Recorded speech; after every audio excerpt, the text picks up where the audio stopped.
Guys, balik lagi dengan saya Adi di sini dari Studio Gubuk Arsitektur yang tentunya kali ini tuh saya bakal membahas seputar tips mendesain sebuah dapur.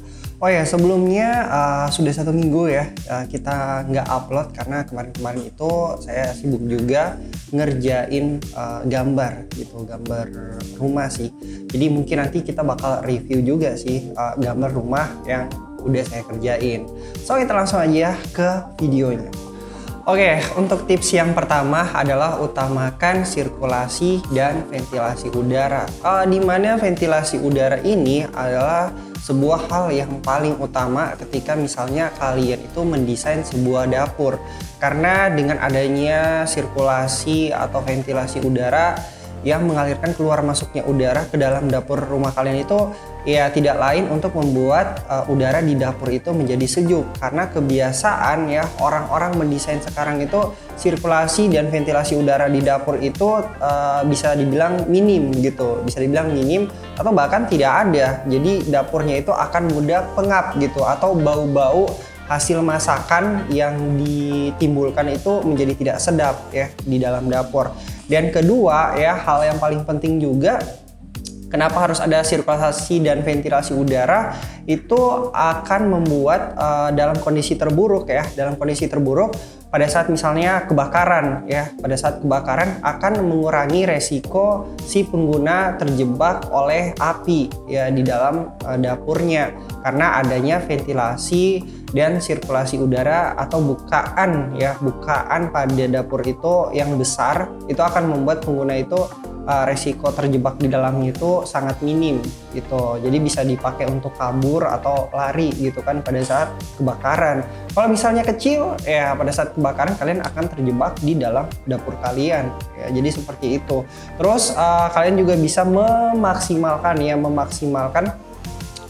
untuk asap-asap gitu kan, hasil masakan, hasil bakar ikan atau bakar ayam gitu kan, itu kan ada asapnya.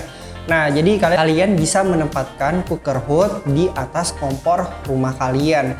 Ya, cooker hood itu bahasa umumnya kita bisa bilang penghisap asap ya. Jadi cooker hood itu adalah penghisap asap yang kalau misalnya kalian pernah lihat ada di rumah-rumah modern ya, di atas kompor terus ada bentuk kotak ya, ada kotak, ada bundar juga gitu kan. Terus ada lubang-lubangnya, nah itu yang namanya cooker hood. Untuk tips yang kedua adalah adopsi yang namanya kitchen triangle. Nah, jadi saya tahu ya pada saat mendesain sebuah dapur itu kita bakal melihat estetikanya gitu. Ya, jadi sebelum beralih ke bagian estetika dari sebuah dapur, komponen utama yang harus kita atur duluan adalah kitchen triangle. Nah, jadi kitchen triangle ini atau 3 komponen utama yang berada di dalam dapur adalah sebuah komponen-komponen yang harus ada untuk membentuk sebuah dapur.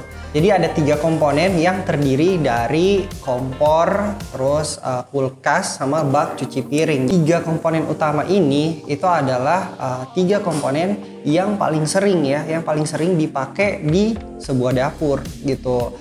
Jadi kalian menempatkan ya kitchen triangle ini, atau kalian mengadopsi yang namanya kitchen triangle, 3 komponen utama itu saling berdekatan. Ya intinya ketiga komponen ini itu kalian letakkan misalnya kayak kompor berdekatan sama kulkas, terus di samping kiri atau kanan ya itu ada yang namanya bak cuci piring. Jadi ibaratnya itu aktivitas kalian di dalam dapur tersebut lebih praktis.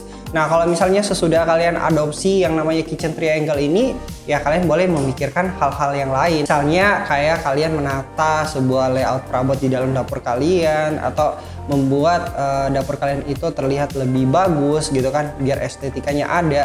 Tapi yang paling utama itu adalah adopsi dulu gitu 3 kitchen triangle ini. Tips yang ketiga adalah memaksimalkan ruang penyimpanan. Nah, jadi memaksimalkan ruang penyimpanan di dalam dapur itu sangat penting ya. Karena kenapa ya? Karena pada saat kita melakukan aktivitas masak-memasak ya, bapak-bapak, ibu-ibu gitu kan yang biasa berada di dapur. Nah, itu kadang-kadang layout perabotnya ya, perabot-perabot di dapur, peralatan-peralatan di dapur itu berantakan ya, atau berceceran, dan itu akan membuat dapur kalian itu menjadi sangat tidak bagus atau tidak rapi gitu. Kayak ibaratnya kita bilang semeraut gitu kan.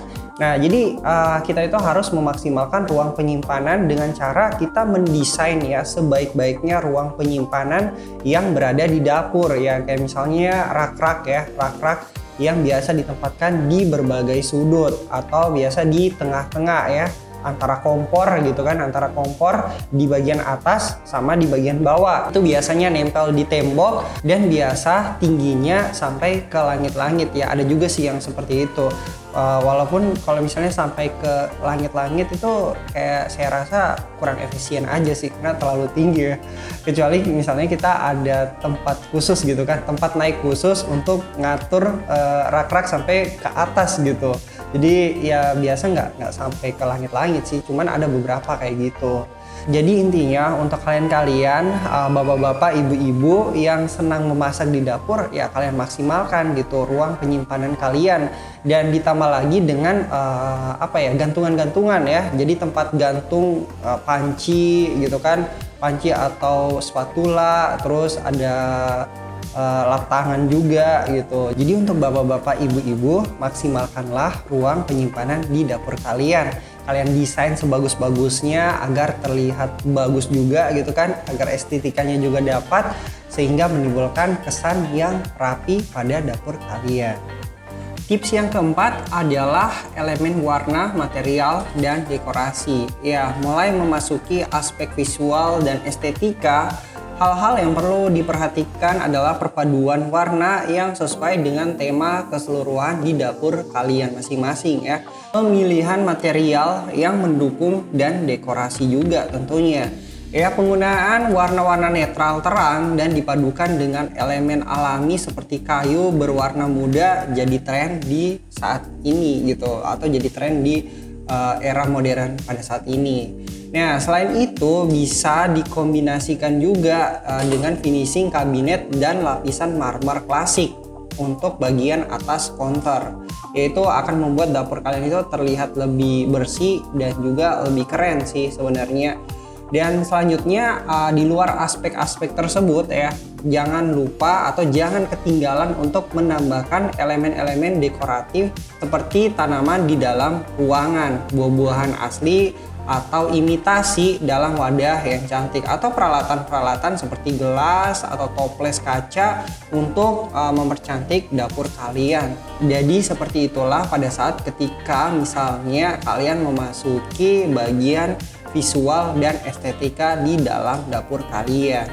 Tips yang kelima adalah perhatikan pencahayaan. Jadi setelah kalian berhasil mengeksekusi bagian fungsionalitas dan estetika di dapur kalian, kalian juga perlu memperhatikan pencahayaan.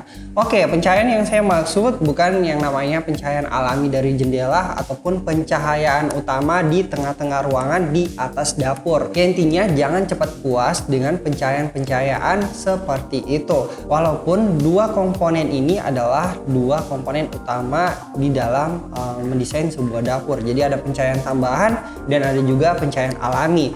Dan selanjutnya ada yang namanya pencahayaan built-in ya. Jadi pencahayaan built-in itu berada pada bagian rak-rak di atas dapur ya. Jadi di atas dapur atau di bawah rak-rak itu ada pencahayaan untuk menambah estetika di black splash dapur kalian. Dan selanjutnya juga kalau memungkinkan kalian menambahkan pencahayaan eksternal ya, pencahayaan eksternal pada meja-meja di dapur maupun pencahayaan eksternal pada lantai dapur rumah kalian. Itu ya sebenarnya sudah masuk ke kelas dapur mewah sih ya, ke kelas dapur tingkatannya itu high end gitu. Jadi kalau misalnya memungkinkan kalian boleh menambahkan pencahayaan-pencahayaan tambahan seperti itu, mulai dari pencahayaan built-in maupun pencahayaan eksternal yang bisa kalian cantik di layout perabot dapur kalian gitu. Dan untuk tips yang terakhir atau tips keenam adalah samarkan tempat sampah. Saat desain dapur sudah sesuai dengan keinginan, urusan pembuangan limbah yang tidak cerdas bisa mengganggu keseluruhan tampilan dapur kalian.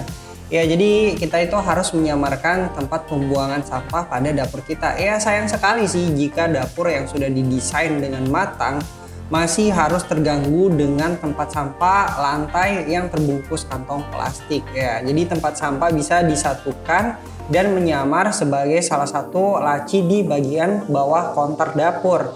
Ya, kalian boleh ubah salah satu laci menjadi tempat sampah ukuran besar dengan posisi tepat di bawah konter dapur ya, atau konter top ya. Setelah kalian selesai mengolah bahan makanan yang menghasilkan sampah, terus kalian buang ke tempat sampah, yang tempat sampah ini itu bisa dibilang mengurangi estetika dapur kalian ya. Kalian bisa dengan mudah membuangnya dengan cara menggeser sisa-sisa makanan ke dalam tempat sampah built-in yang sudah kalian buat tadi atau di bawah countertop ya. Itu lebih praktis juga sih sebenarnya.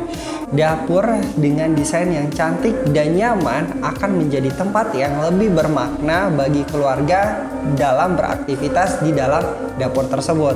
Ya, bisa dibilang dapur itu adalah jantung dari rumah kalian, karena di dalam dapur kalian menghasilkan berbagai macam karya makanan gitu kan. Jadi itulah alasan bagaimana kita harus mendesain dapur kita sebaik-baiknya. So, thank you banget untuk kalian semua. Saya Ardi, pamit undur diri. See you di next video berikutnya. Bye-bye guys.